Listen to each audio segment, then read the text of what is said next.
Hey, Michaela, come record the Drift ad. Today's episode is brought to you in part by Drift Outfitters in downtown Toronto, Ontario. Drift Outfitters is your source for all things fly fishing. From waders and boots to thread and feathers, Drift has it all. Check in on their website for their latest updates and policies regarding shopping during the pandemic. Curbside pickup for your online and phone orders is a great way to get the gear you need. And they're shipping for free across Canada on orders over $100. Visit driftoutfitters.com to learn more. driftoutfitters.com.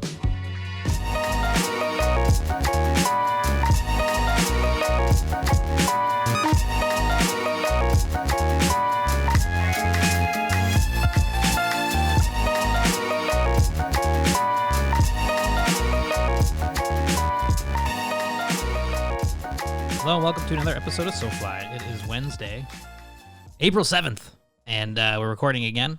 My name is Mitch. We've got Aldo. Hello. We've got Yilma. Hello. And we're very excited to be recording today. Yilma, your hellos are getting really good. Nice and Very spicy. sultry. Yeah, I love that. Really excited today to be talking with Chase White. Chase is a commercial and editorial outdoor photographer based in Squamish, British Columbia. His work has been featured in publications, films, and with brands around the world. He is, of course, an avid fly angler, and when he isn't working, you can find him drifting his home river with his wife, Lindsay, and his pup, Ted. Great name for a dog. I love that. Chase's film Leap Year was recently featured in the 2021 Fly Fishing Film Tour, and actually we had the chance to talk to Chase during our filmmaker interview bonus podcast, which you can check out, all 4.5 hours of it. But we wanted to talk more in depth with Chase about his fly fishing life and his life as an outdoor photographer, and a little bit more about the film Leap Year. Chase, welcome to the show. What's up, guys? Thanks for coming. Hey, dude. Super excited.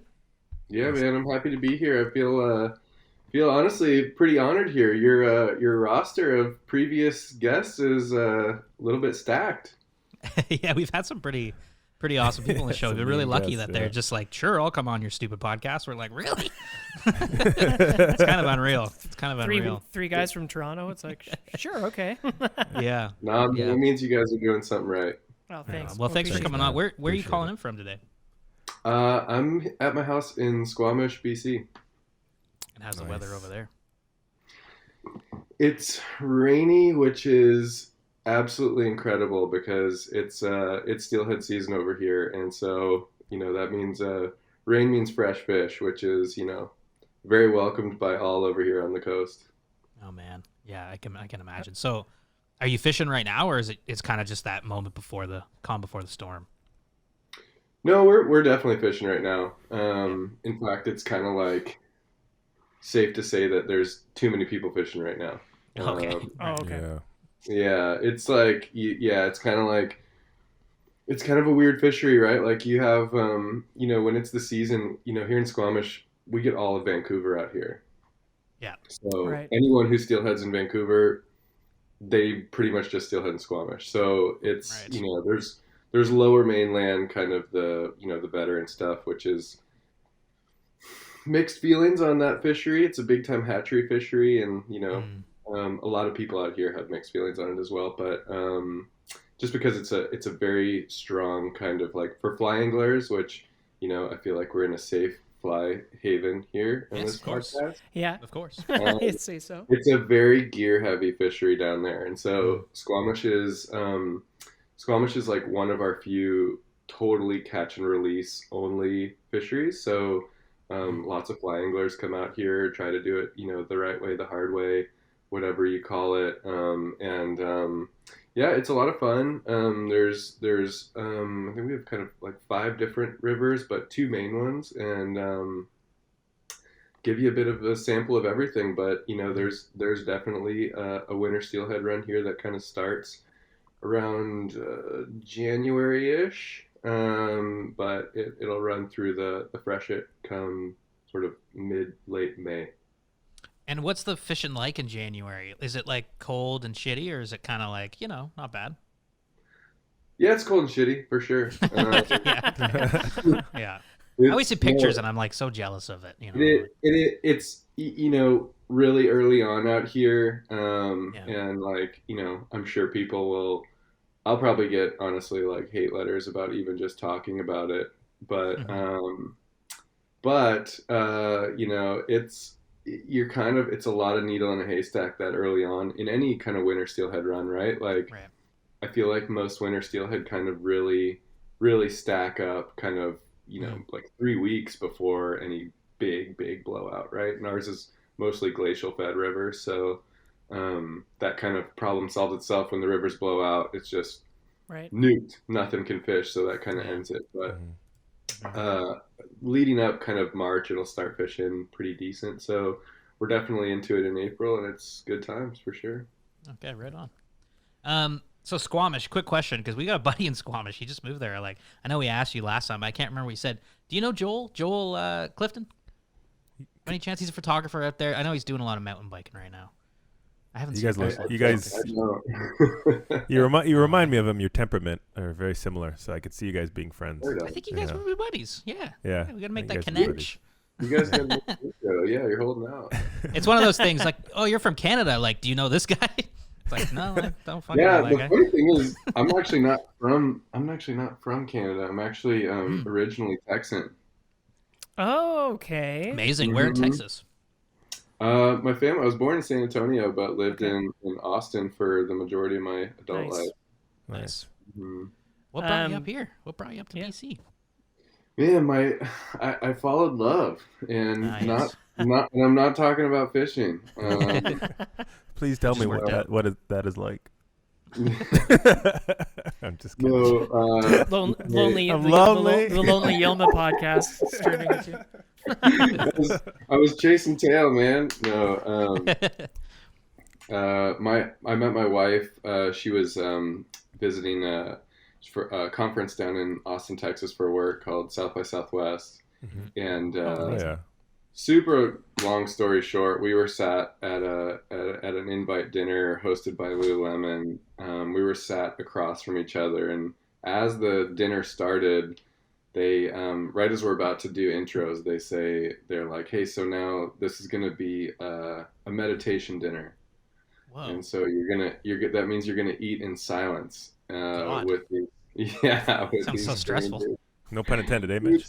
Man, it was a crazy experience for sure. But we were just basically googly-eyed with each other across the table the whole time, and then they like for dessert they bring out like question cards, and they're like, there's these crazy big life questions on them that say like, what's one lesson someone would learn from your life, or who would play you in a movie about yourself, and all this stuff. And so then that's like the first thing we ever talked about were these like crazy questions. Wow. Serious icebreaker there. So then, okay, well then. Wait, were we done with the love? Yelma's Love podcast. So love. Yeah, so love it. All right. It's crazy Lonely though. fly. Like, that's a cool. That's That's a enough out of cool me. way to meet. That's a cool way to meet. Your wife. Like that's wild. Very Yeah, cool. no, Silence.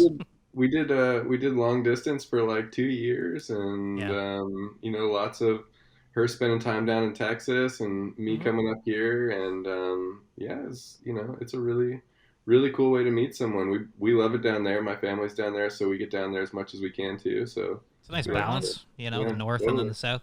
Loaded question: do you like fishing in Texas or up here more, BC?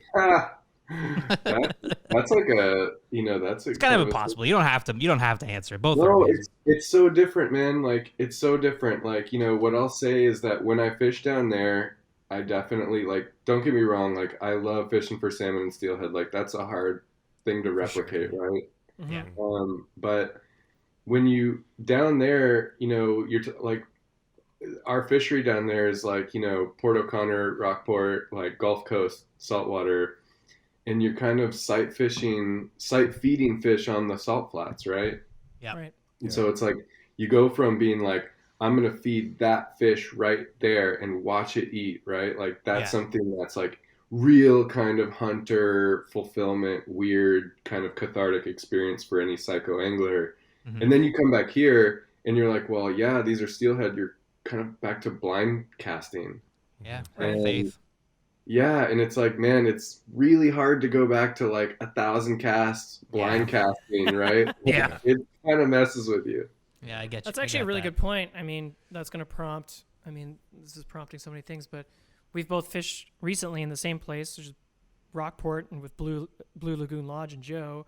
Mm-hmm. And we fished it when Mitch and I went in 2019. It was November, And yeah, you're right. Like went from having 3 stellar fishing days feeding redfish to come back to the Great Lakes steelhead kind of season, or October, November, December.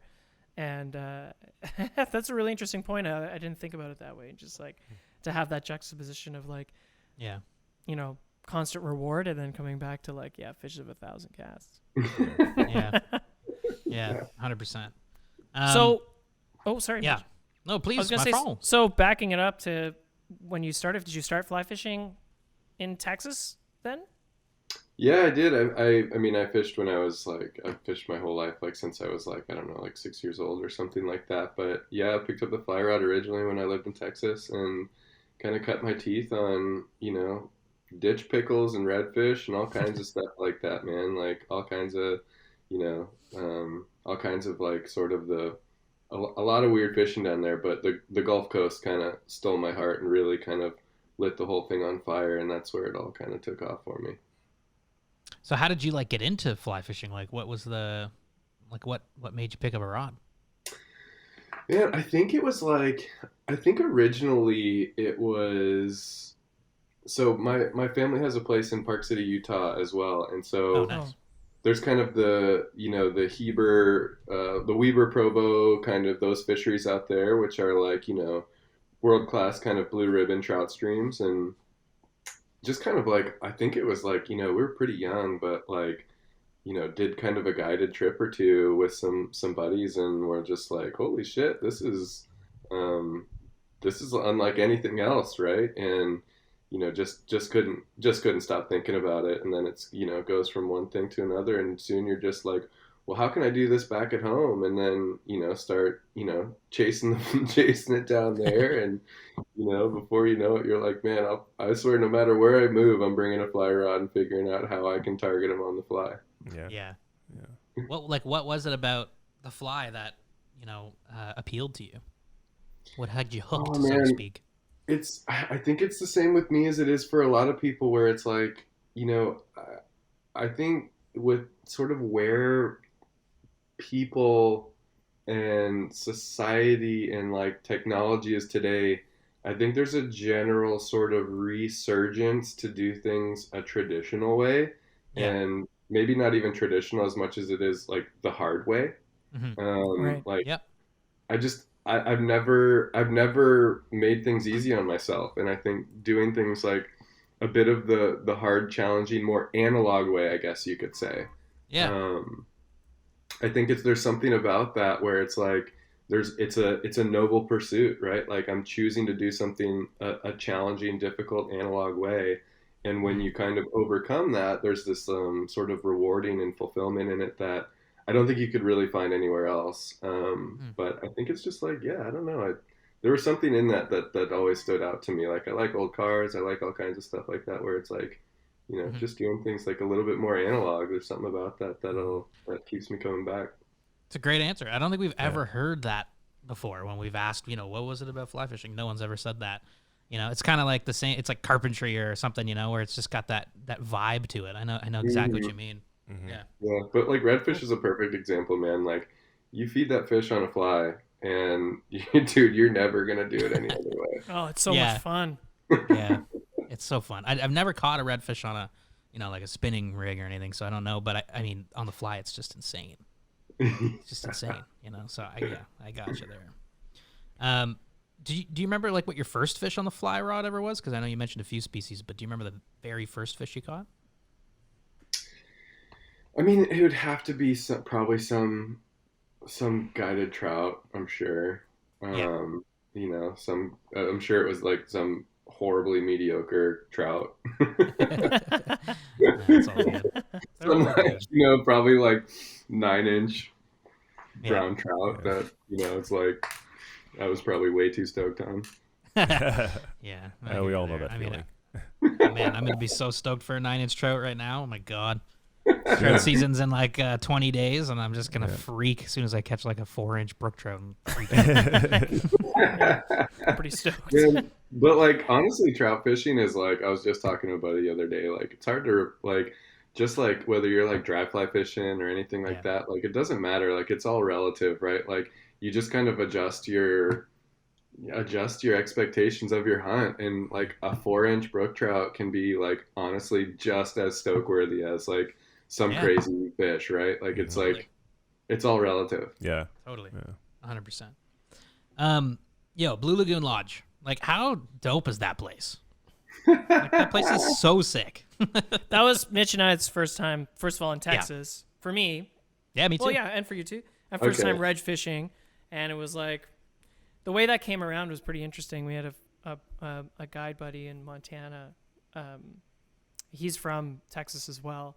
And he suggested we go down there because he's buddies with Joe. And then it just came from like, I don't know, I'm sure this has happened to you because you shoot as well. You just kind of like meet these people through email and you're like, well, I hope they're cool.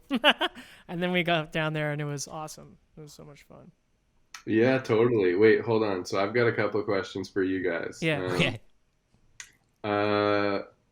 Favorite type of breakfast taco you had down there? Oh, man. Good question. Good question. I don't know if I have a favorite. They're also, I mean, that's the shitty answer, but breakfast tacos right before you hit the skiff, like, that's such a winning thing, you know? Like, It's the best. It it's was the impossible best. to beat that. I think mine was I think it was like chorizo and scrambled eggs. Boom. Totally. I think that was the move for me. I Mhm. really, really, really liked that one. I'm a Yes. bacon, egg, and cheese guy. That was Bacon, good egg, too. and cheese. Or like bean and cheese. Like when you grow up in Texas, that's like what you're fed as like a child, is you're just fed endless bean and cheese tacos. No, that taco sounds like heaven. that taco truck was awesome. It was the perfect way to start. Yeah, what was that one? I think I'm trying was to it remember what it's called. Jalisco? Yeah. Yes. Jalisco. Yes. Yeah. Yeah. Yeah, totally. Yeah. That was So It's good, crazy. man. Joe. You would never know about any of those places unless somebody showed you, right? Like, Well, it's that's just it. like, That's it. it's like the more hole in the wall it is, the better it is. Mm-hmm.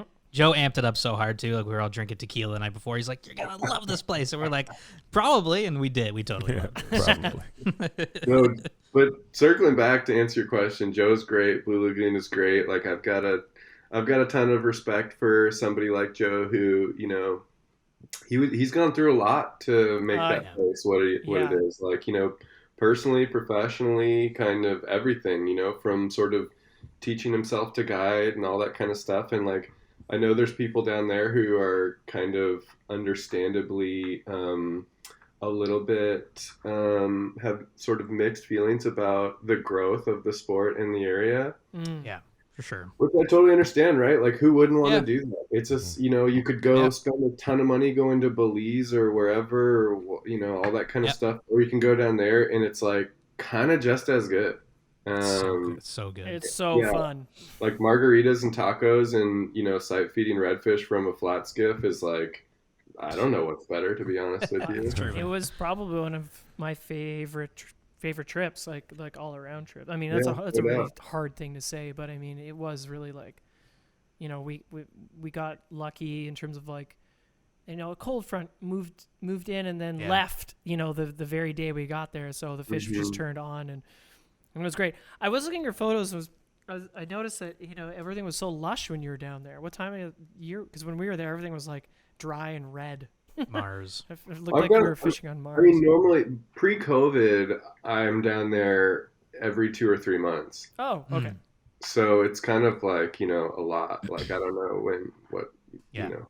But, yeah, I haven't been down there in, like, since COVID hit. Last I was down there was, like, right when COVID hit. And I was on, okay. like, one of the last planes kind of out. And I remember being like, holy shit, there's 3 people on my airplane. Like, Oh man. yeah, and I was Yeah. like, yeah, the whole thing was just kind of strange. But I haven't been down since, and I haven't seen my family since, and I haven't, like, my brother and I fish a ton down there together, and Yeah. so much has happened since then, man. Like, it's like, I don't mean to make it a sad story, but it's fucking crazy. Yeah. It is. It is. It is. No, it is crazy. It's crazy. It's totally crazy. Yeah, like, I mean, like, I don't know, like, just, like, personally, like, my brother's had a kid.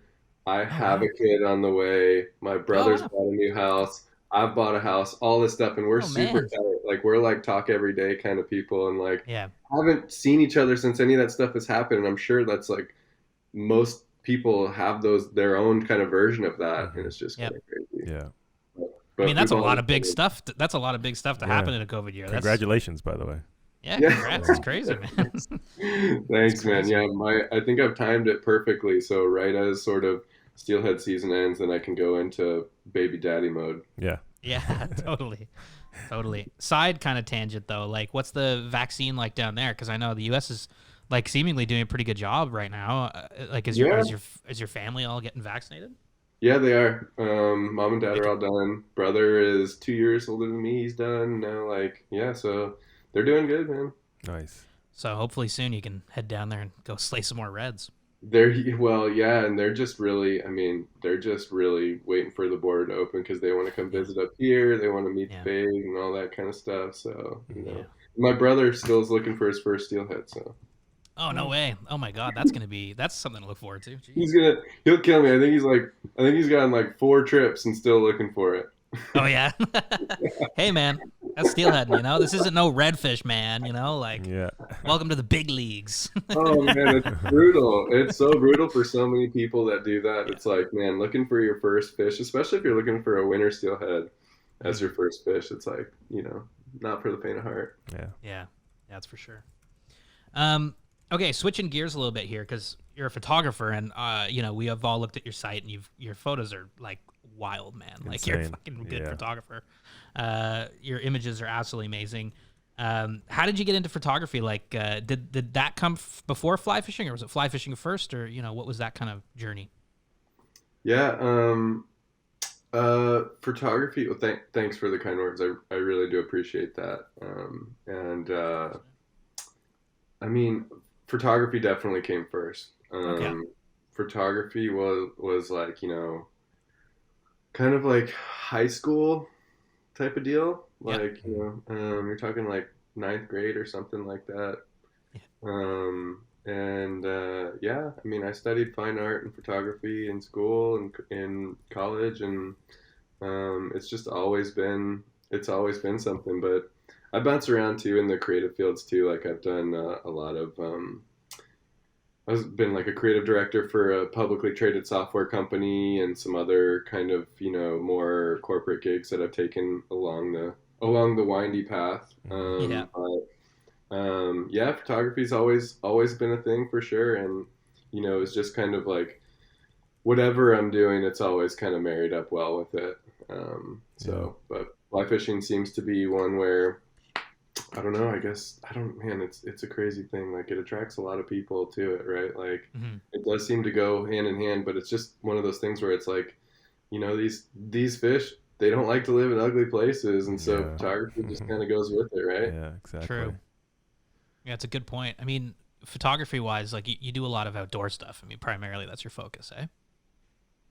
Yeah, I'd say like half the work I do is fly fishing, and then the other half is sort of, you know, or I'd say the other 40% would be outdoors in general, and then 10% is kind of, you know, there's, you know, just other stuff, helping friends out or whatever, that kind of thing. Yeah. Yeah. You know, it's a funny thing too, right? Because like, you know, like while we're on the subject, like there's like, you know, fly fishing photography does bring, like it does attract a lot of people, and, you know, awful lot of people think because they have a camera that they're a photographer or something, and you know, they like, it's tough, man. I feel for everybody in that situation too. Like there's a lot of people who kind of want to jump into the industry, and it's like I think it would behoove a lot of them to put in some dues a little bit more before they start, you know, charging clients and that kind of stuff. Yeah. But Definitely. Yeah. Definitely. Yeah, for sure. Yeah. Yeah, I know. I hear you. The saturation of, you know, kind of, you know, Yeah, low quality work, I guess. I mean, we've all seen it with the emergence of things like Fiverr, you know, go on. and don't get me wrong, like I'm all for people, you know, Yeah, for shooting sure. everything. Like go get Of it, course. but like I see a lot of situations where like, you know, you're talking about like fishing guides or outfitters, lodges, that kind of thing, who, you know, they're not necessarily like super marketing savvy, right? And so Right. then like someone comes along and they're like, yeah, I'm a fly fishing photographer, I'm a whatever, we're a Yeah. we're a fly fishing agency, and it's like, wait, no, what? People don't, like, these poor unsuspecting people are like, you know, like trusting their business with them and stuff, and Yeah. that kind of stuff. I have to Yeah. say, like, you know, while we're on the subject, can be a little bit cringeworthy, and Yeah. a little bit of awareness around like, let's just take some baby steps into it and kind of work our way up. Pay your I think dues. is Yeah. Yeah. kind of a good Yeah. for everybody reminder maybe right now. Maybe not. Perfect your craft, perfect your product before you go around selling it, right? Mm-hmm. Yeah, absolutely. I think that's kind of happening. It's one of those things, it's kind of like a growing pain. I think like with, social and things like that and the advent of, such accessible photography, anyone can take a picture kind of thing, and you just have these things happening. But I think people are becoming more aware, and I think it's partly because there is a craft to it, and, you see it when you look at photos, like yours. They're amazing photos. What do you think it takes to become a great outdoor photographer? What goes into that? Man, it's a good question. I think you have to there's a difference between you should be a good creative to start. It's like there's you should study creative pursuits in general and not just be like, I want to be a fly fishing photographer. Right. It's like you should be able to work kind of anywhere, right? Not just where you want to be, like, oh, I want to be on a river all day, so I'm going to be a fly fishing photographer. Like, well, your creative is going to suck probably. Like, the reality is it's like, it's like, but whereas I feel like if people were to study sort of, creative integrity and the creative principles of what makes for really beautiful images, like what makes for images that inspire emotion from people, what are the nuances and details, like how can texture be used impactfully in an image, things that really have nothing to do with fly fishing, I think could benefit a lot of photographers who aspire to kind of pair up sort of creative vessel like photography with an outdoor pursuit that they love, like fly fishing, right? Yeah. But I think just taking a step back and isolating the creative pursuit away from kind of the where you want to be when you do it could be a huge benefit to everybody. Yeah. No, that's a great way to look at things. I think that it's funny. Portlandia, the show Portlandia, they had a sketch which was like someone dressed up in they would change their outfit every day, and it was a different kind of it was like punk one day, and the next day it was like folky, and it's like, oh, because they're dressed that way, you assume they have a knowledge of, how punk music began, and they're like, what is GBH? I don't know what that is, I like Taylor Swift, and it's like, it was this whole dialogue on this, just like this, people just don't have an appreciation for kind of how things progress, and I think it's a good point. Like, there is something to be said about understanding where things come from and perfecting your craft. Yeah, absolutely. Totally. And I think a lot of people they throw a camera in their in their bag when they go fishing, and they're like, yeah, I'm a fly fishing photographer. Right. I do fly fishing photography work or whatever. And it's like, somebody once I heard told me the best and the worst piece of advice possible that I will happily sort of share with all the listeners here is is either fish or shoot. Don't fish and shoot. It's just a quick way to just produce endless mediocrity in your images. I think it's really beneficial when you go, okay, I want to make some beautiful images. I want to tell a story here. Don't fish. Yeah. Just sit there and shoot and hang out with people who are fishing, and I guarantee you'll see your images become a lot stronger. Yeah. Definitely. That's a good point. Yeah. But it sucks because you're like, man, I could totally be fishing right now. Yeah. Yeah. Pick a lane. Yeah. 100%. That's why we hire photographers. Yeah. Oh, man, I can't tell you how much time I spend just sitting there hanging out with people while they're fishing. It's crazy. Yeah, absolutely. But do you enjoy it? I mean, stupid question probably, but. No, I mean, yes and no. Not always. And, because especially, dude, if you're talking about shooting steelhead, you're just sitting on the back of a jet boat or rowing or whatever doing that. You're not fishing, and you may not even see a fish all day. Probably won't, right? And you're just kind of sitting there just waiting, and it's a bit monotonous, right? It's not it's not what people all think it's chalked up to be if you're going to do it what I would consider to be, the right way. Mm-hmm. Yeah, totally. No, it's true. Yeah, I mean, I think it's a really good point. Focus if you want to be a photographer, focus on being a photographer, right? And put the time and energy in. Yeah, exactly. It's like, if you want to be a guide, like you ain't going to be catching very many fish. It's a good point. Exactly. It's a good point. Never seen my guide fish before. Yeah. Really weird. In fact, the best guides I ever have are like, I haven't touched a rod in 50 years. It's like, what the fuck? Yeah, I had to force Eric Lund to fish because he was guiding me for pike. I was like, no, you do it. And he's like, oh god. And then he caught a bigger pike than I did. It was. Yeah, it is funny sometimes on these trips. It's like we don't really, like if we're just hanging out, we don't really need, want you to guide, you just hang out and fish with us, and they're like, no. And you're like, okay. Yeah. It's what they do, man. It's what they do. They've perfected their craft. Yeah. Yeah. That's a really good point, though. I mean, it's just something we've had to work out, too. You know?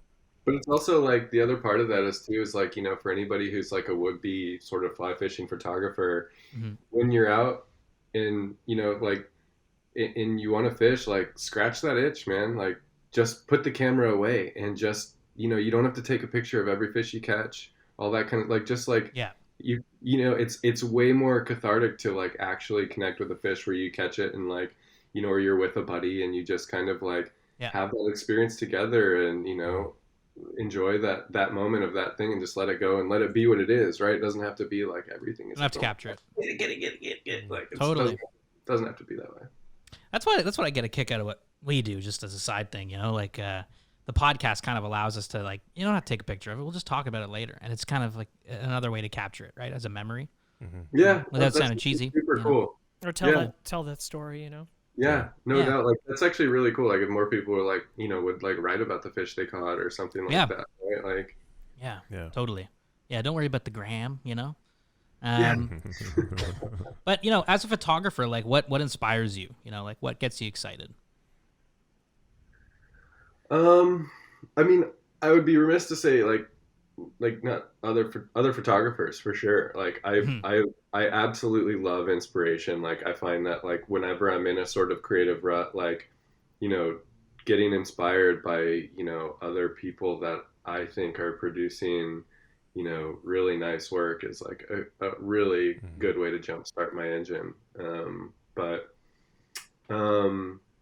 But I also like, I don't know, I like my personal approach sort of is to I like to really get kind of like intimately close with whatever I'm shooting, like really like uncomfortably close, where it's like, maybe even closer than the human eye can actually see, and like really get the details where you're kind of like up in sort of the scales of those fish, or like, the nuances and details of like like a wild fish's like eye or something crazy, where you're like, or even like I don't know, like somebody's like emotional reaction to something. Like I think things like that where you're really kind of digging in and getting close to something that like if we were there with each other fishing, it would be really awkward for me to get that close to you, right? Whereas like then you can kind of replicate that in an image that's a bit, powerful, that somebody else can kind of, connect with. I find that to be really inspiring, where you can sort of replicate those like those emotions and those details and things that, your human eye normally just kind of glances over when you're on a river or when you're out, whatever. Like, I was just at a shoot for a magazine on falconry, and it was like really cool to get super close to that hawk, to where it's like getting your face that close to like a bird of prey is like a horrible idea, right? No, seriously, like if you're in the presence of like a gnarly it's goshawk, dangerous. It's damn near dangerous. Yeah, it's probably safe. Could just pluck your eye out in 2 seconds. But I think if you can like, it's really cool to get that close to the bird, to where, taking really, really nuanced portraits of the bird, for example, or like, following the bird while it's, just, killed a fresh rabbit, and you're like right up next to it, kind of whispering like, I don't want the rabbit, please just let me live. Like, and You know, like Yeah. I like replicating that kind of like uncomfortable intimacy Yeah. through the images to where somebody can, you know, look at those and, Mhm. you know, have permission to be that close, right? Right. Yeah. I love that. I Yeah, think that's a that's great. amazing. And Yeah. I think there's like kind of an awkwardness to catching fish that people don't talk about often, you know? Like you see the grip and grin photos and it's like, oh, these guys are pros, or like these photos where they're releasing it and it just looks so polished. But the moment before that was, I mean, in my experience, every fish I've caught has been kind of panicky. You know, and you're like, how is this thing hooked? Is it going to come off? And there's this weird kind of moment. And there's a photo on your site of I think it's a Pacific Coast fish. Oh, It's the just top been shot? speared, Oh, and okay. it's been speared, and the diver's in the water, and the fish is Right. on a spear, and everything's kind of chaotic, and there's a bit of kind of awkwardness to it. Yeah. Do you know the photo I'm talking about? Yeah, I think so. Like, it's just such a cool photo, and I get that sense of kind of chaos and energy from it. And I think that you're right about that. You know, like capture that kind of emotion behind catching the fish, and not just like this beautifully composed. Yeah, it's not graphic image, design. you know? There's a story that's Yeah. going on, right? You know, in this one photo, which is hard to capture. I mean, that's what people are seeing. You got you go to school. Oh yeah, guys, rule of thirds. You know, make sure it's here and here. But like, Yeah. you know, there's more. There is way more to it. I mean, the fundamentals is one thing, but then like, telling that story is another thing. You know. Yeah, it's like Chaos. either give somebody like a unique like provide something, right? Like either give somebody a unique perspective Mhm. that they wouldn't normally have, or take them someplace that they can't go, or something like that. But like, Mhm. you know, I think there's far too many servers in this world filled up with images of people just shooting something at that Screensavers. high level, right? Yeah. Just like Yeah. sitting there, it's like, well, you know, that's what I would have seen if I were just standing right Yeah. there. Yeah. Yeah, It's true. totally. You Very know, true. but I think it's like, and my goal is in saying that is not to shit on anyone else. I promise Oh you. yeah. My goal is to hopefully provide somebody a little bit of inspiration that may shake up how they look at their own photography. Absolutely. Well, I think that's an interesting point. You know, I mean, like we've probably got somebody listening right now who's maybe an amateur photographer trying to get into it, and they've been inspired by fly fishing photos, and they're like, I kind of want to do that. Like, Mhm. what is your advice to them? Oh, it depends. Like, you know, if you're trying to become a commercial photographer where you're making money doing that, it's very different than if you're trying to become sort of just a, you know, personal, private kind of doing your own thing, creating artwork or whatever. Mhm. But I would say, I know it's a difficult question to answer. There's not one sentence. no, Go yeah. do this.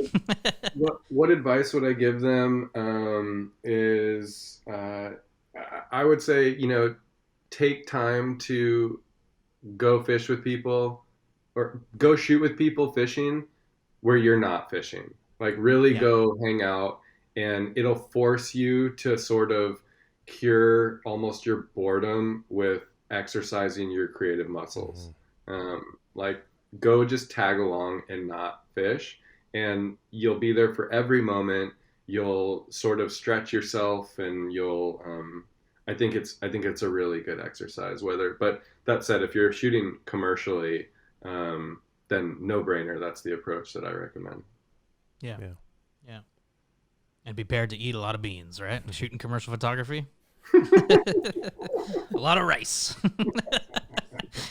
Oh man. But okay, one last photography question for me, and then we'll move on. But do you have like where we love asking favorite and best questions? You know, what's your favorite fish? So I want to ask, do you have a favorite? It's just one of those kind of shortcut questions, you know, where it's like, you know, we can probably hear something interesting, but sometimes people are like, I don't like Tom Rosenbauer, like, what's your favorite fish? He's like, I'm Don't not ask me answering that. that question. I'm like, sorry, Tom. He was like, No, he he's like, wouldn't. He was just he was like, What a ask me. cop-out, Tom. He's like, ask me what your least favorite fish is, and we're like, okay. yeah. We're like, all right, what's your least favorite? Okay, wipe it. Yeah, exactly. All right, fine, you know. But do you have a favorite photography project that you've worked on, like something that you just look back on and think, oh man, like that was either just like a moment where I really grew, or something I think about all the time? Anything I've got, you know, like a sort of client family up in Smithers, BC, Yeah. and the sort of Frontier Epic Waters family up there. That's that's just such a special fishery up there. It's the steelhead up there are great, but the people in that operation are even better. And so I would have to say, like, the work that I kind of, I'm up there a few times a year, whether it's, shooting in Kitimat or, Terrace or Smithers, um, out on the Babine. It's just so special anytime we're up there. Like, I just, it's hard to put into words, but like, those people are like family to me. And so I feel an incredible, with a few of my clients that I really do feel, a particularly high obligation to do right by them because I care about them personally. And so, while I get paid to work, I still, I feel an increased sort of sense of duty to really represent them well, all the way from, the owners of the lodge to, the guides who work incredibly hard, all the way to the clients who, they too consider, those people who work their family. So my favorite is definitely sort of the yearly fall pilgrimage, up north, like, same place where we shot Leap Year. So it's always a cool experience getting back together with them. Absolutely. Okay, we're going to take a quick break, and then we're going to be back to talk about Leap Year. Today's episode is brought to you in part by Gills Fly Fishing International. Gills Fly Fishing International provides the destination fly fishermen with the best personalized trip planning and booking experiences possible. And they run FFI Magazine, an online fly fishing magazine with articles from your favorite fly fishing writers. The magazine is filled with tips, trips, and tightline stories to get you jacked for your next adventure out on the water. Visit flyfishinginternational.com to learn more. That's flyfishinginternational.com. Love to talk more about Leap Year. It was an awesome film. It was in the 2021 this year's fly fishing film tour. That project, I know we talked a little bit about it when we first chatted. What's kind of the background behind how that project came about? You mentioned it was between you and some buddies. Yeah. So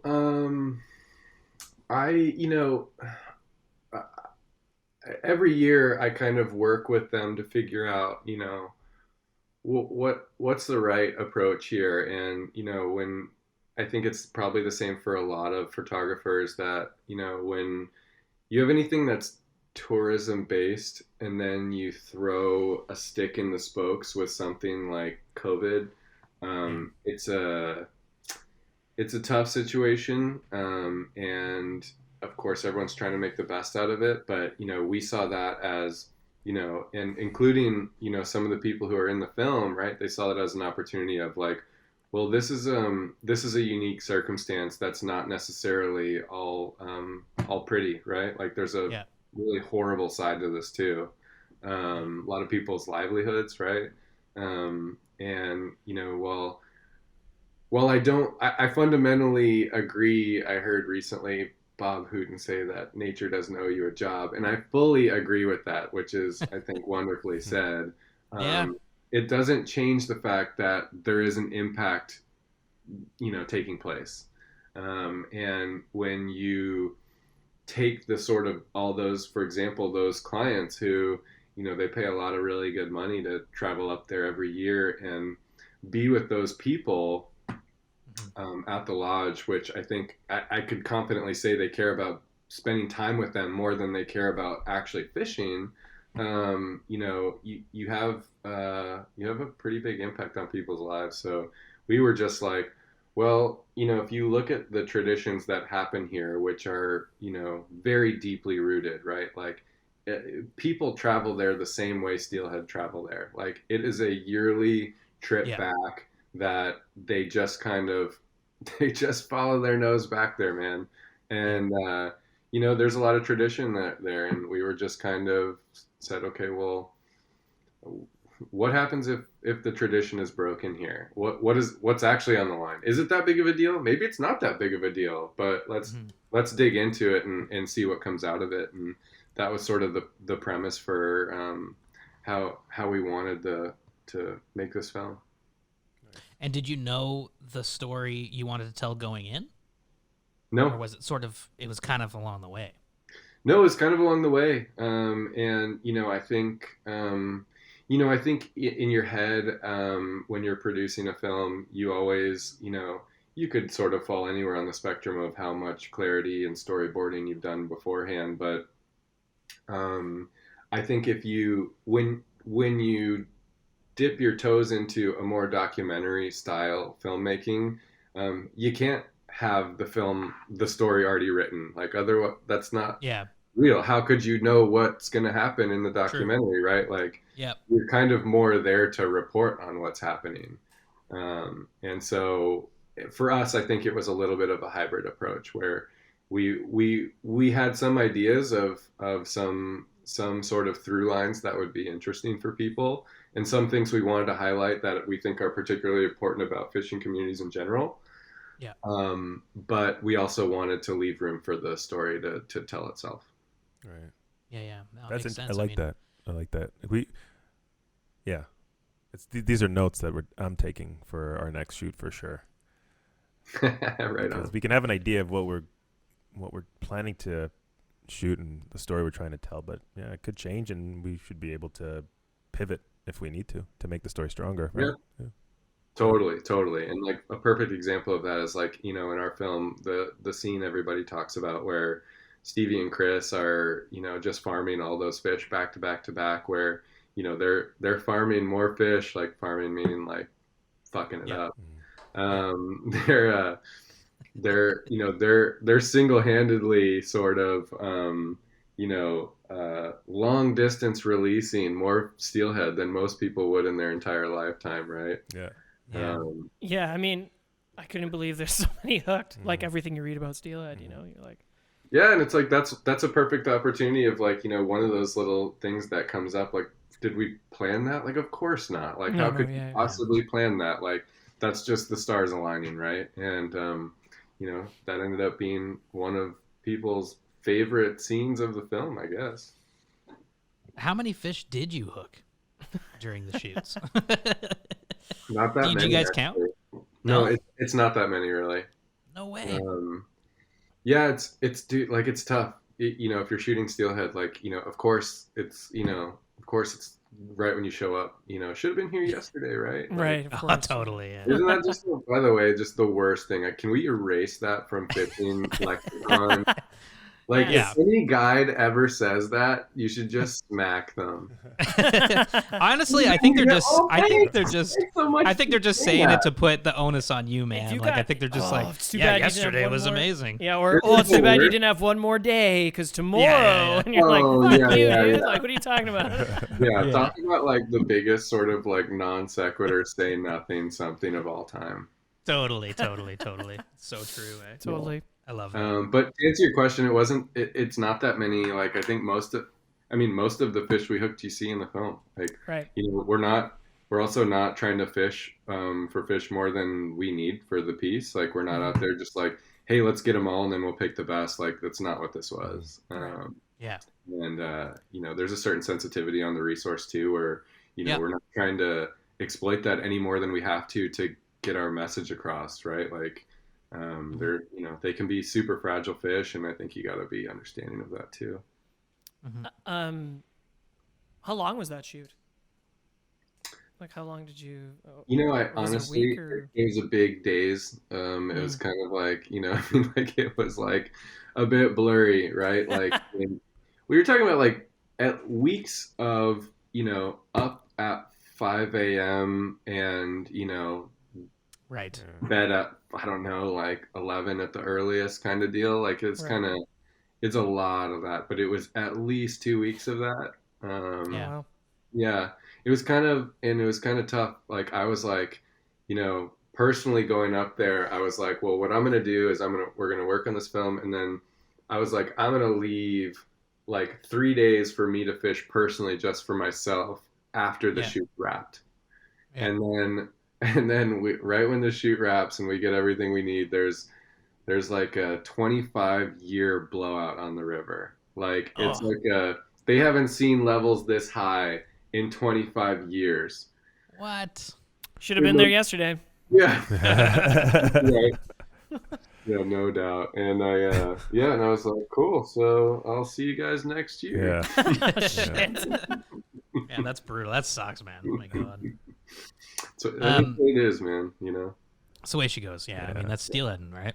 It's kind of what we love about it too. In a way, it's kind of like when it does go right, it's like that much more like, memorable. You know what I mean? Yep. And when it does go perfectly right and everything lines up wonderfully, and you've got that fish, it's probably gonna pop off. Oh yeah. Totally. Like right by your feet, Yeah. Oh, perfect. Yeah. Still counts, There's a guide in the film, and I can't remember the name of the guide, but he says, most of what you know about steelheading is bullshit. Mhm. You know that? Yeah. Who is Stevie that? Mora. Steve Moore, yes. Okay. What does he mean by that? What does he mean by most of what you know? Forget what you know about steelhead. He says, I think everything serious about steelhead fishing is bullshit. And Stevie is he's probably gonna be pissed I'm even talking about him. Stevie's a top-notch dude, and he's done it all. He's seen it all. He's got to be one of the most adored steelhead guides in the world, certainly up in northern British Columbia. And as somebody who, I think when you accomplish a certain amount of things in any pursuit, but let's say fly fishing, right? Yeah. He kind of is like, Stevie's like, he doesn't want to fish with anything really other than like a dry fly. He's kind of, if you've done it, like how many fish do you need to catch in your lifetime, right? Yeah. And so I think, people like him who have really kind of, gone to these like levels of sort of angling that, most people don't, I think they get a certain perspective on things that a lot of normals like us don't really get. And I think one of the things that he's referring to there is like, we kind of look at steelheading as this like, very romantic pursuit. It's very, very challenging. You're out in the river, getting pissed on. You're kind of just like, the one fish of the season you hook comes off, like, everything's hard and unlikely and all this kind of stuff. Whereas like, Stevie's just like, man, I'm out there kind of, either when he's not guiding, he's out there kind of like, I like to look at it more as like, having a couple beers with my buddies, and if we get them, we get them, and if we don't, we don't. Right. It's not this big life or death situation, and I think that's what he means. Hey, I love that. like I mean, that. I think that's totally true. That's definitely what steelhead Less is. pressure. And of course, right when you're like, I don't care about catching them, that's when you hammer them. Yeah, exactly. Yeah. Exactly. It's so true. It really is. Yeah, no, it's Yeah. funny. My brother and I have this like idea of like whether it's like fishing or turkey hunting or anything. It's like you can want it too bad, and if you want it too bad, it's probably not going to happen for you. But if you're just kind of like, it's going to be what it's going to be, enjoy the process, and surprise, surprise, that's when it all comes It's together. like relationships. Jesus Christ, oh my God. You can put that as your like your Tinder opener. I love it. Love's a lot like a steelhead. Dating. This has been the dating podcast featuring Chase White. And my boy Yoma. I love that. That's a good point, though. It's something kind of we learned this year in our little Great Lakes steelhead season, where like we started to put a priority on food. Yeah. food and beers when we were Cheese, steelheading. specifically. Hell yeah, that's what I'm And saying. and it turned out to be a much better season. Yeah. There you go, right? Like, like, honestly, like, celebrate the process, and then I was like, what cheese are we bringing this time? Well, I've got a picture. dude. On my phone from last late November, of me eating a bomba, like a donut, basically filled with custard, and I'm just like, and I took a picture of myself eating it. I don't good. know why. And I look at that picture sometimes. I'm like, that was a great day. And you know how many fish I caught that day? None. I caught no fish. Did you just say I said three? Three Which day did you steelhead. catch Oh my God. I caught no fish, but I had a donut and I smoked a cigar as big as me. and it was a great day, Nice. you know, like. Yeah. But I wasn't That's expecting. why I like. Yeah. You know. That's why I really enjoy fishing with my wife is because she makes sure that we kind of like celebrate the process a little bit more, Right. where we'll bring out like, charcuterie and cider and all kinds of stuff like Yep. that, where it's like, and it's like the fish are just a bonus, Yeah. right? Yeah. No, I Yeah, think that's absolutely. I think it's a cool thing, man. Yeah, I think it's a cool thing. Yeah, there's a guide here. Our buddy Ian, his wife makes some deadly chili, some really yeah. really great chili, Yeah. Nice. Troops. Oh, my and God. he's like he really makes an emphasis of really enjoying the day, and you obviously learn a lot with him too, but you also learn And to it's- just chill the yeah. fuck out, like just Yeah, and it's just Enjoy the day. It's a better look, right? Like, if somebody's like life or death over catching a steelhead, it's like, I don't know, it's kind of weird to be Yeah. honest. Totally. Yeah, perfect example is my first steelhead with Ian Troop actually on the Maitland, and that's exactly what happened. Aldo and I we literally put our hands behind our heads. Yeah. There was a little. I mean, if I can be honest, I was pretty Yeah, stoned. I didn't know if I. What was that called? What was like- the this one? It is- was something haze. Yeah. Tangerine Tangerine dream. Dream. Tangerine dream. A tangerine dream and steelhead, man. This is my. Hey, for you Americans, it's legal up here, all right? Jesus Christ. That's why I was afraid. I'm like, can I even say this? Since my podcast, I don't know what the fuck to say. Yeah, I was high, and then I caught the steelhead. So. Man, that actually must have been pretty crazy. Absolutely. Seriously. Yeah. I don't know if I could actually Yeah. handle that. Well, the You got it camera in. was- You got it in. You Yeah. got it in like a pro, man. Well, Chase, Great Chase, pictures to your of you point, like this, we- with a cheeseburger in your mouth. Yeah. Yeah. Well, Chase, to your point, we were starting to like get through that learning process where someone, if we're out and we're trying to grab we're trying to grab footage or content, we definitely were like, okay, you're on the camera for 4 hours or whatever, and then we'll switch. And so I was in the back of the boat on the camera, and I almost. This is just such a calamity of errors. He actually hooks the fish, and I like falling out of the drift boat with the camera. I was like, maybe we should have been this stoned. Yeah. So much fun, though. So much fun, right? But they're good memories, Yeah. right? Yeah. Exactly, man. Memories are Exactly. good. I love that. Yeah. Yeah. A couple more questions on leap year. One of them is in terms of gear, like how nimble were you all in the water? Were you guys clunky with all kinds of crazy stuff, or was the nimbleness clunky, lots of stuff? Well, I mean, yeah, like, we had a crew of 3. Right. And we definitely had equipment out on some of these rivers that I think you could safely say have never sort of been out there before. You're talking about like, reds and inspires and things like that are, it's a lot, right? And Kind of awesome. Kind of awesome, though, to that point. Yeah, I mean, these rivers have never seen stuff like that. It's kind of cool. yeah, for sure. And like, dude, you get out like, like for example, like the Babine that's the prettiest river in the world. Like it's unreal. And when you're looking down at like, the screen of Inspire flying through those kind of canyon walls and through those trees, and it's just like, it's remarkable, man. But we generally roll with a media boat, which I recommend for most of our shoots, where it's like we have so much gear, man, where it's like our boat, but you also have to think about the logistics of technical jet boat driving. They handle and drive way differently when you have extra hundreds of pounds of gear in them too. So it's like you add in people and that kind of stuff. Like you got to be a little bit careful with that stuff too.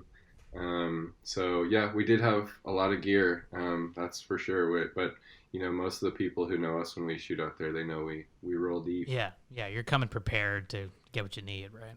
And Yeah. I think it paid off because if you're listening to this and you haven't seen the film yet, you gotta watch it because the quality, the footage is amazing, and you feel the the color that you guys did on that, all the stuff you did on that. It's just there's a textural. It's just amazing to look at. You just feel something when you watch that film. So thank you for doing that, because probably a pain in the ass a little bit. Well, thanks, Mitch. I appreciate that a ton, man. That's definitely something that our goal is to sort of transport people there, because I think, while, you can kind of look at awareness of a resource like that as like, don't bring more people here. We don't want, any more people to know about it. Or you can look at it as, well, in a situation like this where you've got depleting resources, whether it's COVID based or whether it's, resource based, like, depleting fish counts and things like that. Mhm. I personally think, awareness is not a bad thing when you have issues like that happening. And, if a lot of people say like, well, more license holders will create more money for blah, blah, blah. It's like, well, I think more people caring about the plight of the steelhead is Much more. something More that's gonna, stewards, right? yeah, right. Like, I think, you got to talk about these things. And when you start a discussion around them, that's, what spawns action. Agreed. And that's what's needed. Agreed. 100% agreed. Yeah. Are you, in saying that, are you hopeful for BC Steelhead and those guides in the movie? Ah, man, the trends aren't good. I'm, I mean, hey, there. You know what? There's there's I don't wanna- fact, right? I don't want to be all doom and gloom, but I'm hopeful, and I think that bold change is required. Let's be clear about that. Doing the same thing we're doing right now, Mhm. I would be impressed if we had steelhead in 5 years. Yeah. Wow. That's great. Yeah. I don't need to like. No, I, hey, Yeah. it needs to be I'm- said. I don't know, like people. It's important to say. Anything you touch on this, like I guarantee you, I'm gonna have people reach out to me being like pretty upset. But I the reality is yeah, like drastic changes is required, and what does that look like? That's where the debate starts. I think whether you fish gear or you fish a fly, I think most people can agree that the path we're on is the path we're on, and that path needs to change. And I don't think that it's just an angler problem. It's definitely more than just an angler problem, right? There's like big things happening out in the ocean that impact these fish hugely. But that's not to say, as an angler, for example, that you can't mitigate your impact, Yeah. right? Like, I personally believe that anglers on the river fishing for migratory fish, like a steelhead, have a responsibility to mitigate their impact. Does that mean you shouldn't go fish for them? That's not what I'm saying at all. I'm saying that you should pick up your trash. Yeah. I'm saying you should be conscious of how many fish you're impacting. I'm saying that you should definitely make sure your barbs are pinched, your license is paid, your conservation stamps are all paid, that kind of thing. Like, Yep. I think it's like, I think it's a mitigation game, and I do personally believe that steelhead anglers have a responsibility to do that. I personally adopt a one and done policy when I fish for steelhead, where if I get a steelhead that day, I hang up my rod for the day and I hang out with the homies and I fit, or I drink beer and eat and whatever I want to do. Like, I root them on, help them out. I'll be your net man, whatever you need, Yep. right? Like, Mhm. that's me personally. Do I think everyone should do that, or that should be put into regulation? That's not what I'm saying Right, at all. right. But again, however you personally feel like you can mitigate your impact, I personally applaud you. Right. Right. I said So it's great important- earlier on. Sorry, Mitch. I just wanted to clarify. You were saying yeah, in 5 please. years, the population of steelhead could increase. That's what you're saying. If we decrease. Okay, so we need to cut that out because I said great on a question that I probably answered. Oh, that's okay. Hey, Oh my we all make God. mistakes, my friend. Okay. But I would say There'll that. be no steelhead in 5 years. Yeah, that's exactly what I said. Yelma, you maniac! Sorry. But I think you're right. I think you're right, Chase. Like, everybody needs to understand that they have to do something, even just the bare minimum, right? In conservation and trying to protect these resources, and then from there understand our impact and just be more conscientious of our footprint, right? Mm-hmm. Yep, absolutely. And like, I think a great way to do that is to like try to make your approach the hard way, Yeah. right? Like, I like I like fishing for these fish on a fly because it's hard.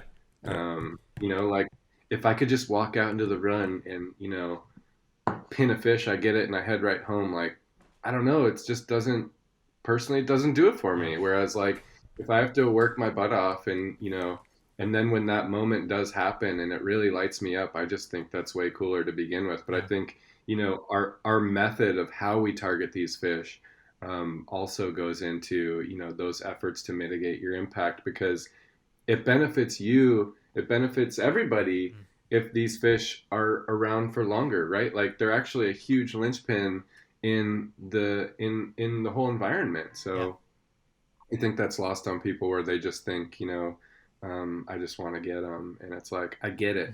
I totally get that. I want to get them too. We all want to get them. But like, do you want your kids to get them? Do you want your grandchildren to get them? Yeah. Do you want there's so many other things that play into the scenario. And Don't be selfish. I think a little bit of mitigation can go a long way. And like you look at the reg changes down in Washington that are like about, no boat fishing and that kind of stuff. And you start to really get into the like, wow, well, now ideas are kind of getting put into action where, a lot of people don't want them to, and then a lot of other people do want them to. And it starts to really rub that conversation into reality. So it's an interesting time where, I think it's safe to say we can all agree that some bold action does need to be taken, and there are going to be upset parties. Yeah. No, for sure. Right. And I mean, coming from an East Coast perspective, if you look at the rivers in the Gaspé, they've had a 2-and-done policy for years. Now, which is super interesting, right? Like, I'm interested to hear from you guys on, like, what was the reaction like when that was put in place, and like, what are your thoughts on that? Like, because I know the fishery out there is managed way differently than it is here. Well, certainly. I mean, I've been lucky enough to go to the Gaspé once, and I've definitely from working in fly shops outfitted people going to the Gaspé Peninsula. So I'm most familiar with Quebec regulations. I know in some of the other maritime provinces is a little bit different. Some are even more strict. But let's just from the Gaspé perspective anyway. I mean, I can't imagine people were happy with that. But I also can't imagine people are happy with the declining salmon stocks in general. So the rivers are managed extraordinarily well. Like I was on the Bonaventure and I think there's 12 officers for that river alone. Wow. So Quebec's split up into where we have like wilderness management zones or fisheries management zones in Ontario. They have something called ZECs. I'm not going to try and pronounce it, but ZEC is it's like their little zone, their ecological like control zones. And each river, for the most part, has its own ZEC office. So that's where you go and get your licenses, and they'll actually, it's also a resource. Like you can go in the office, they'll tell you the flow rates, they'll tell you fish counts, they'll even tell you what flies are working, which is kind of cool. Way. And every pool is, it's not a secret where to go. Every pool is marked with access points, and you can only fish at these spots. So yes, there's a lot of heavy regulation, but is it fixing the problem? I don't know, but it certainly isn't hurting, Is it a fix-all? No, but it definitely, it can't possibly hurt to do a 2-and-done. And honestly, if you catch 2 Atlantic salmon in one day, that's pretty cool. It's pretty cool. I don't know how often that happens. Yeah, it's like, I don't know how often that happens swinging flies, Yeah, I mean, like, and it's interesting, right? Because, like, that's a situation where, like, nobody, like, you may think that is necessary to bring the resource back, but nobody wants it to be there, right? Like nobody wants there to be a catch and release, limit, right? Like nobody, but it's like, how can we avoid getting there to begin with, right? Like preventable. How can we avoid getting to places where we have to do these things that people aren't going to be happy about, right? Like like you said, like people weren't happy about a 2-and-done being instated, I'm sure. But I think it's like, man, like we can be doing things right now with the fisheries that aren't there right now before it gets there. Yeah. That's, I guess, you're right. And actually, just to kind of finish this kind of conservation thing, it reminds me of a quote. If I can, And the quote, and you can. and it's reminding me of this quote, and I love this quote because it's a society grows great when old, and it says men, but I'll say people, plant trees in which whose shade they know they shall never sit. And I think that's such a good way to look at this, right? You know, help the thing, not because there's something in it for you, but because you know this is a good thing to bolster and protect, and that's the reason to do it. Say it again. That's Say it awesome. again. Yeah. Say it again. Did you not hear me, Yelma? I did, but then you said people. Just say it fluidly with, but don't say, just say people instead of men, because I think this is from my You brain. trying to get me to edit right now? No, it's from my brain. Literally, it's a selfish moment of mine. Yelma, what I'm going to do is I'm going to copy and paste this. And email it to you later. Okay, fine. Okay, we got 5 more questions, Chase. They're called Mitchie's Fishies 5. We ask everybody on the podcast these questions. I mean, you kind of answered them once. You've already, kind of right? answered them a Yeah. little bit. They're just kind of more You did. general fishing questions. Let's do it. I'm stoked. Let's get Okay, it, boys. okay. So the first one is, what is your favorite fish and why? If you had to pick a favorite fish, what would it be?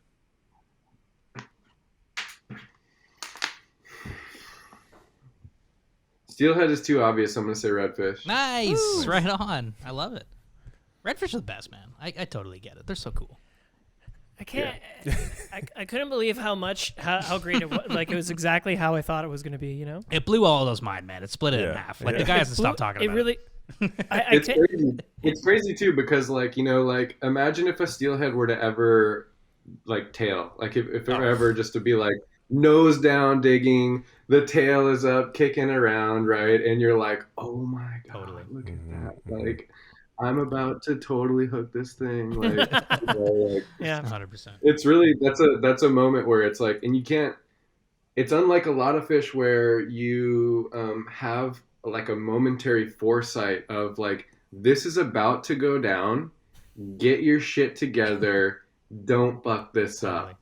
Like, you know what I mean? Yeah. That pressure's on you. You got somebody pulling you onto it. Probably Totally. you got a buddy who's like, Don't fuck this yeah, up. dude, like, please don't fuck this up. Yeah. Like, you know, and it's like, it's a bit of a team fish. I think that's super cool. And, you know, when you see a tailing red kind of digging around, like nosing up in, you know, some crabs or some grass or something, and you throw a fly, you know, 2 inches or 2 feet in front of it and 2 feet past it, and you just give it that strip, tick, tick, tick, tick, and you see him kick that huge wake onto it, and you feel that line go tight, man. Like, Gills flare. who needs drugs when you No. have Oh, that? totally. The gills man. flare. Totally It's like, true. oh my god. Yeah. Like, Totally true. Totally true. 100% agree. taco time. Yeah, taco time indeed. Number 2 is, if you could fish anywhere in the world right now, you know, assuming it's the best time of year to go there, where would you go and why would you go there? Oh man. Assuming it's the best time in And the COVID world. doesn't exist. And COVID doesn't exist. Wow. Ooh. It's a tricky one, That's man. so tough, man. That's super tough. I've had a lot of fishing trips this year that I thought I would really like, and I hated. Oh, yeah.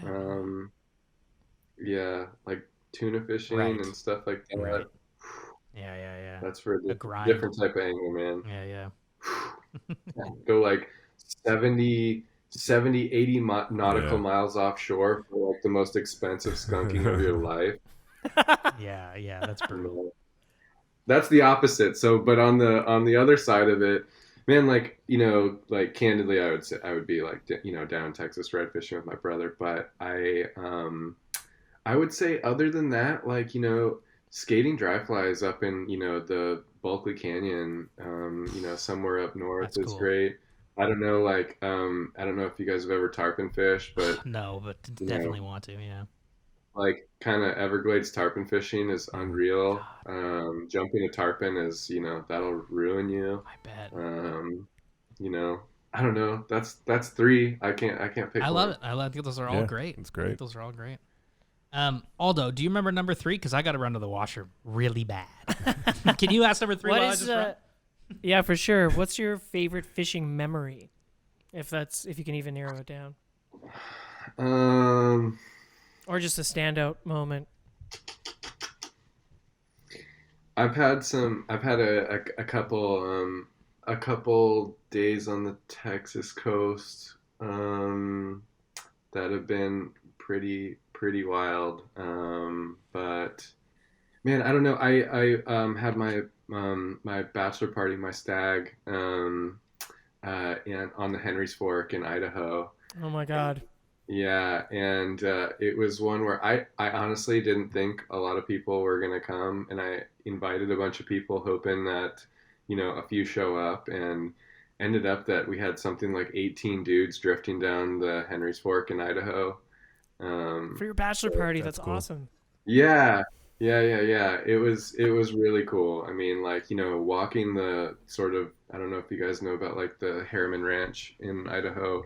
It's probably one of the only places in the States that's single dry fly only water. Oh wow. And it's pretty rare, right? And Mhm. but it's a remarkable sort of spring-fed fishery, and being out there just kind of chilling on the banks with a gnarly caddis hatch popping off while dudes kind of take turns popping into the river to go target some dry fly eaters. That was a pretty cool one too. So I'd say Henry's Fork, for the bachelor party was pretty Nice. unreal.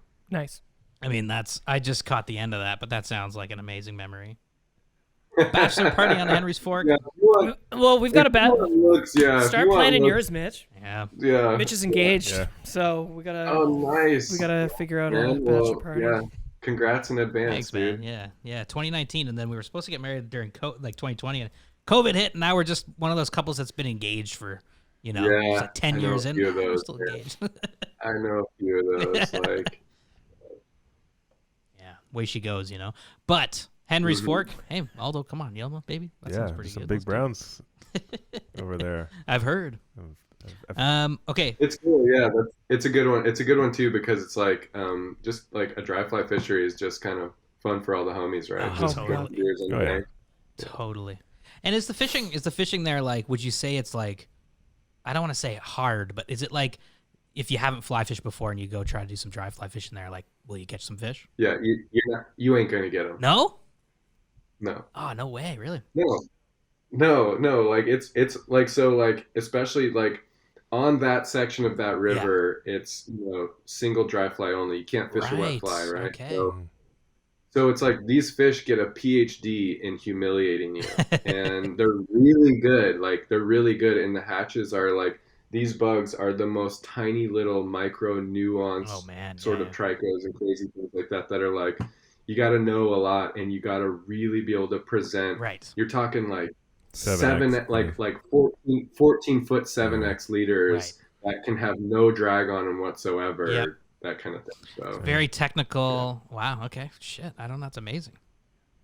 Yeah, it's good though. It's like it's like playing a really hard golf course or something yeah, like that's that, cool. right? Yeah. It's like it's a good test for yourself. Yeah. But you can go project it for Yeah. a few days by yourself or whatever, and Yeah. you'll get good in no time. Right. Good to I know. love that.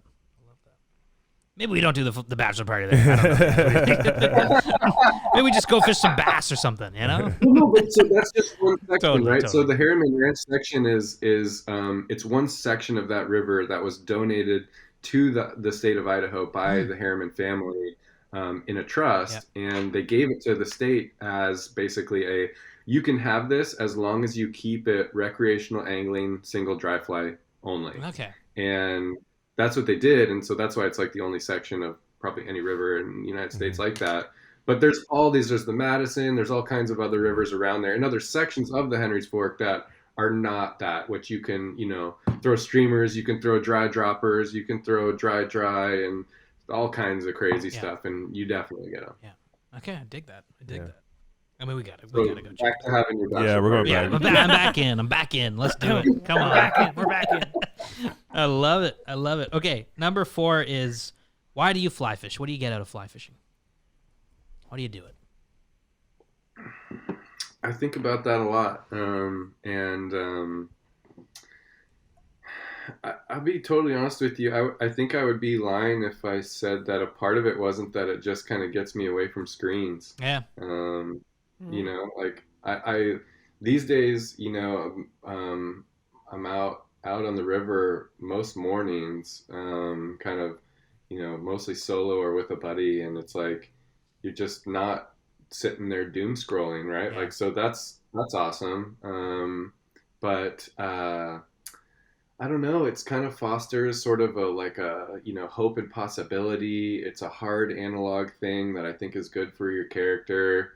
But generally I just find that when I get back from whether I'm fishing the river right, 5 minutes from my door, or I'm out on a trip to, Fernie or wherever it is, when I get back, I have a huge smile on my face that takes like days to erase. Yeah. And why I get that, I don't know, but I know that I get that, and it's something that I can't get anywhere else. So it just kind of keeps me coming back, whether I get them or not. Like it's it's the hunt, and I think safe to say that all four of us have like a inner hunter gatherer scratch that itch that needs scratching. And I think there's something there. Yep. Yeah, 100%. I love that. It's kind of indescribable. You do it because you like it, and you like it because you like it. Like. Yeah, and like we've kind of evolved over like, from cavemen or whatever to like being like, we kind of have like this remnant of wanting to kind of go get outside and do things that are challenging to kind of gather and all that kind of stuff. It's like it's definitely some like inner primal thing that, some people have, some people don't, but for those unfortunate souls like us who do, there's not too many places you can get it. Yeah. It's that, and sometimes I get a hankering for saber-toothed tiger, and I've never had saber-toothed tiger, but I just really want to eat it, I don't know. Yilma's shaking his head. It's a stupid joke. I'm more caveman than the rest of them, I'm short and hairy, and I'm kind of, I love it. No, I totally agree with that. Just over there eating raw meat. Yeah, hunted with a spear. I love it. Number 5 of Mitch's Fishies 5 is, what fly pattern represents you best and why? If you were a fly, what would you be? And just before you answer that, I know I'm realizing we've asked you these 5 questions before when we did a little thing with you, but I'm really enjoying doing it again. And I want to see if your answers change. And I'm really curious to see what you say about the fly pattern, because I remember what you said. And it's totally cool if it does. It's not like, whoa, what the hell, Well, I'm in the same spot when we did this. You got the same clutch of flies. I still have. I love it. There they are. Yeah, I love it. Flies all over. I love it. I love it. They're everywhere, and they're just all kinds of crazy stuff. But if you had to just, like, even if they're not there, like if there was a fly that represented you, what would it be? Would not be the squidrow. Would not be. Man, maybe for this one I'll go the Morrish's mouse. Oh, cool. My good buddy Ken Morrish, his mouse pattern is a really sweet one, and it's I would say the reason I like that is because it's like, if you're out trout fishing, I don't know if you guys have ever done any kind of mousing or anything like that, but it's like, it's unlikely that it's going to really kind of all come together. Right. And I would rather kind of do something the hard way that's unlikely, that's going to make for like a big crazy stoke moment when it does happen, than throw something that's a little bit more guaranteed. So, but it's also just a kind of a really cool iconic pattern that's taken off over sort of Alaska, British Columbia, and elsewhere. So for that reason, I'll go with the old Morrish's mouse. Yeah. It's a great pattern. Our buddy Gab loves that. Yeah. Loves that pattern. Now it's crazy. It's crazy. It works on like everything from like, cutties to freaking, I feel like coho or whatever. Cool, like man. It's crazy. That's cool. Yeah. Now I think the fly you picked last time was a green butt skunk, right? I think that's what it was. Yeah. I'm pretty sure, right? So if you had to pick, because we're gonna make a book one day where we put all these flies in there. I swear we're gonna do it. And if you had to pick between the mouse or the green butt skunk, which one would it be? If you had to pick between those two flies to represent you. I'd go green butt skunk because that's but I'm partial to that because that's what my wife got her first steelhead on. Oh, that's awesome. That's I like so cool. that. That's so cool. Good. Cool. Yeah. I love that. That's great. Nice. Okay. That's a great answer. Green butt skunk, great fly. Actually, after we interviewed you, we interviewed Matt Delvin, who did Denny's Fly Box, and he had the same answer, and our minds exploded. Like, he went green butt skunk? He said green butt skunk, and Nick freaked out. He's like, what? It was amazing. No. Right on. It was very cool because it was back to back. But anyways, Chase, man, that was a fantastic time chatting. I mean, now's a chance to, if you want to plug yourself, like, do you have anything, anywhere you want to drive people or anything you want to have people check out? You can follow me on Instagram at anadromous, or check out some work at chasewhite.com. You can see our film Leap Year in F3T, just wrapped right now. It'll still be running in the Wasatch Mountain Film Festival and probably a few others. And I appreciate everybody listening along. Hopefully you learned a thing or two maybe, or just got a laugh out of the boys. Nice. Thanks, man. Thank you so much for coming on the show. Thanks, Chase. Yeah, thanks, Chase. We're gonna try, like, maybe COVID aside, we're trying to host an F3T this summer here in Ontario, so people can see your film. Yeah, that'd be awesome. Well, thanks you guys for having me. I'm a huge fan of the podcast and hope to be back sometime soon. Right on. Thanks, man. All right. Wicked. Well, we'll have to come out there and fish with you and Joel. Absolutely. Please do. You got to meet Joel. I got drifts with your name on it. Yeah, that sounds good to me, man. I've never been to BC, man. Yeah, neither. Yeah, No way, I've been dude. everywhere but BC. Yeah, neither of these guys have. Yeah. Come on. East Coast, Yeah. Quebec, Always been a dream. Manitoba, Definitely gotta Alberta, make it out. but never BC. Come on. We're going to change that this year. I'm just boys. afraid I won't Well, come thanks again, come man. back. Oh, are we still? Sorry. I just keep cutting Yilma off. Sorry, baby. Come on. I know me and you are gonna go out there and we're not gonna come back. Yeah. Me and you are gonna get a little place together and we're gonna start a little Laverne and Shirley life. Yeah. Fishing steelhead. I love it. Well, thanks again, and until next time. Cheers. Cheers, boys. Bye, Chase. Chase is such a cool guy, man. Honestly, when we first met him on the recording, when we did the filmmaker interviews after T, I was like, I love this guy. And I love Leap Year is such a great film.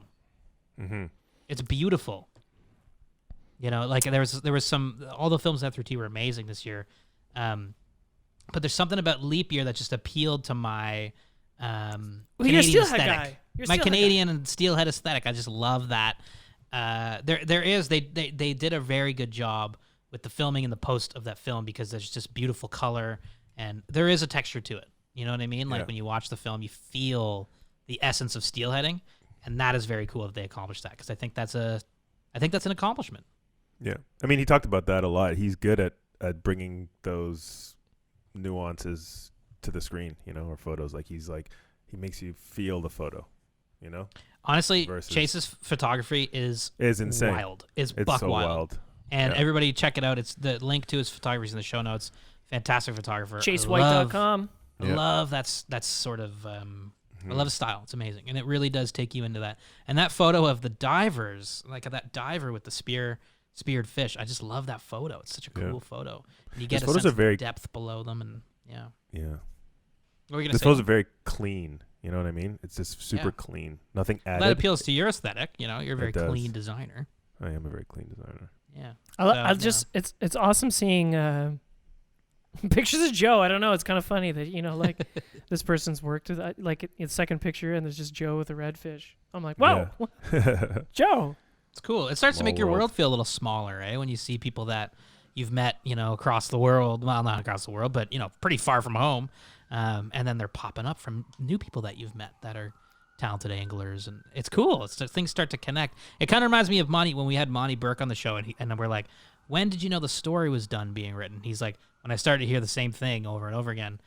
We're starting to see overlap between people that we know, and that's cool. That's a cool feeling, Yeah, I think know, so. I think it's also cool to see somebody else's perspective of the same place. Yes. Yeah, that's for sure. I mean, it was interesting because I was shooting, Chloe was shooting, and Joel was shooting, and to get all those images back at the end of that trip, and just see the way that we all saw the trip through a different, Very different. eye. Everything's very Like different. You're right. Chloe's photos are a lot different than my photos and Joel's photos or whatever. Like, Yeah. obviously I'm the amateur in this scenario, but still, it was kind of it was really cool to see the difference between how everybody saw that, and then to see the same place through yet another person's lens. Yeah. Is It's really, funny. really cool. It starts funny to you show say you the that. difference in photography, right? Sorry, Yelma. Yeah. No, I was gonna say the same thing because when Aldo sent me all the photos, I didn't know which was which, but I can tell the difference between all of them. So I'm like, if Yes, as soon as Aldo said, totally. like, you know, this is my batch, I'm like, and then they added to it. I'm like, oh, that's Aldo took that. Aldo took that. Chloe took that. Yeah. I just think it's interesting, like people. I think it's an interesting thing, whether it's valuable or Mhm. not, to be like, oh, I can tell the difference between photos. It's interesting that you know you really can. You know, it's Mhm. kind of like it does, the craft does kind of come out, and all that stuff we all talk about. You know, it is a truth. It is a truth. But I think that's what makes photography so fun, when you start to Yeah. appreciate that. You know that. Yeah. And that's why I really enjoyed that conversation about craft. I thought that was a very cool thing to talk about because it's so true. Mhm. Yeah. You know, I think that is something that people are maybe forgetting a little bit about with you know, with these, like we say, growing pains of accessibility and Technology. consumerism and globalism and all that stuff. People are starting to forget there's an art form behind everything that we create. Mhm. You know, Mm-hmm. and I think that's cool to just kind of respect that process. Mhm. On your journey, you know, you want to, if you're getting into it, I agree. just respect that journey. Yeah. Anyway. Fellas. Yeah, no, I think that's. I think that's Aldo's kinda got something cool. to say. Sorry, Aldo's no, got it's something just to no. I think it's cool. It's interesting though, in a way, like to have that conversation and Mhm. have that conversation about accessibility too, because it's like, well, maybe you can't afford art school tuition, 100%. but you can afford a camera. Like, as expensive as a camera is, it's Yeah. still cheaper than 4 years at OCAD. Yeah. Yeah. Absolutely. So you know, there is something to be said about people picking up a camera and learning that way. Oh, yeah, no, and no, I think- receiving knowledge that way. But it's Well, just I think it's, I think like maybe like it's also new, right? Like, everything's just so new. Everything all of a sudden just became crazy affordable, and all of a sudden everybody needed photos.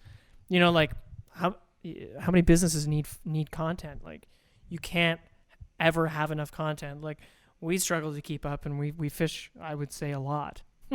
Yeah. Well, I think it's important that the takeaway of that conversation isn't you're not a photographer if you don't go to OCAD. You know what I mean? Well, that's not what I was. That's not. No, what I know. trying But I to think say, I think that's an important thing to talk about. I think the conversation is, if you're a creator, you know, surround yourself with inspiration. Just let yourself fall into this world of whatever it is you're creating, and just be surrounded by inspiration. Whether that's going to movies, whether that's flipping through magazines, whether that's reading about photographers, and inevitably that trail will lead you down just spirals of like this person, this picture, that picture, you know, moments in history. And it's like, it'll start to just good kind point. of, it'll just encompass your being. And I think that process inspires better creative work. And I think you come out and make better stuff because you're a product of kind of just this, you know, process of just consuming and feeling and understanding, and then just kind of like letting it all out. So I think that's the thing. You can become a photographer with a disposable camera from Shoppers. But I think the point is you become a better creative, so to speak. You know, it's such a kind of a pompous word in a way, but by surrounding yourself with inspiration and just being, letting yourself just be inspired, you know, which I think is totally cool. Yeah, and I think, you know, Chase said something that, we'll go back to Jessica's podcast. You know, these are two working photographers. You know, and and Chase both said the same thing. Like, just go out and you need to shoot. If you're gonna shoot, you're shooting. You're not fishing or doing something else.